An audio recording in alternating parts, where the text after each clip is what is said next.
Then you guys sing Beyond Belief, and it gives me a chance to point to the crowd and say, can you sing along? I can sing that part too. And this is how everything began. We went to the studio with John Schlitt from Petra, and then went the Mile High Orchestra, and went to Russia.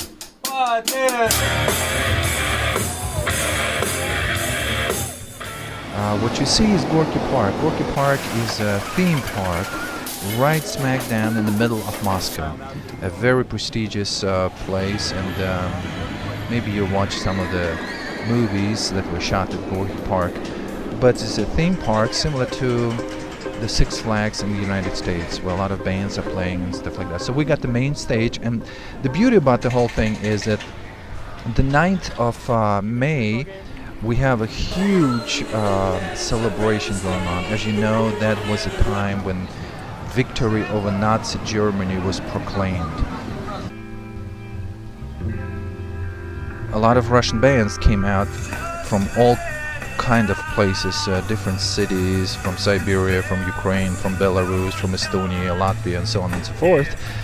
Altogether, I believe we had roughly 15 bands, and then when Mile High Orchestra and John Schlitt, they closed the event. And that was one of the events.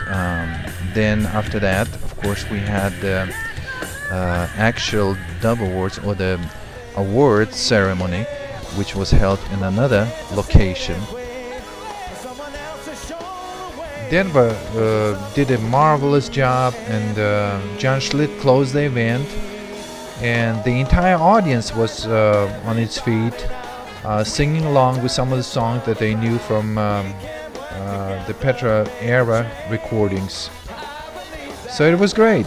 It was very, very good.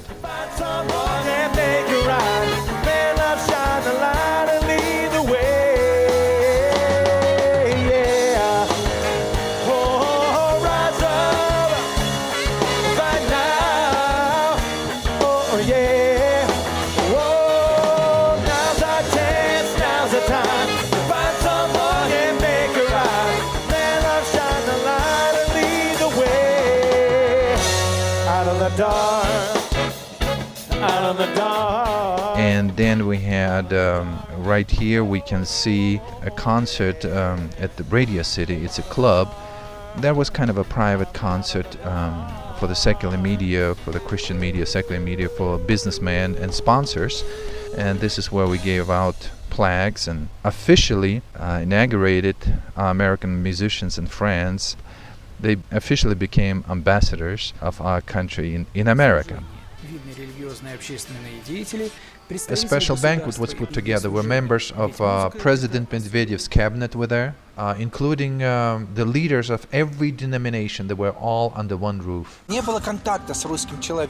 was no contact between Americans and Russians in the past, and so American people didn't know what a Russian person is like, and a Russian person has a big heart.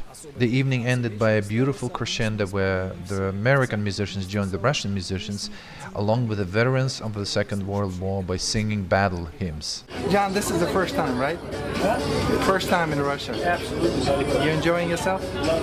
Hey, this is so cool. Couldn't think of a better city than Moscow to represent Russia. We're having an incredible time. We were both talking about how lucky we are to be here. Yeah, I've not done a boat ride like this even in the States. Moscow is The best. way more beautiful than we expected. Hey, what are you doing here? This is your last trip with Denver, right? I think I'm going to do one day thing with them, but this is probably the last big trip that I will be doing with them. So after 10 years, this is very memorable, huh? Yeah, it's kind of a neat, everything wrapped into one, coming over here and doing something special. This is a good sending off party for all of us. So this is how it went.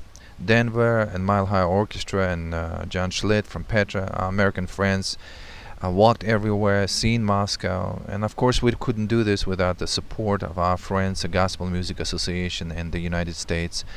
They understood the enormous project we are involved in, which with time will probably change the fiber and the spiritual atmosphere of this unbelievable great land that is 3 times as big as America and kept the world in fear for so many years. So we're really looking forward to 2011, and we're inviting all the musicians from all over the world, bands, producers, directors, whoever you are, to join with us and celebrate this great event with us.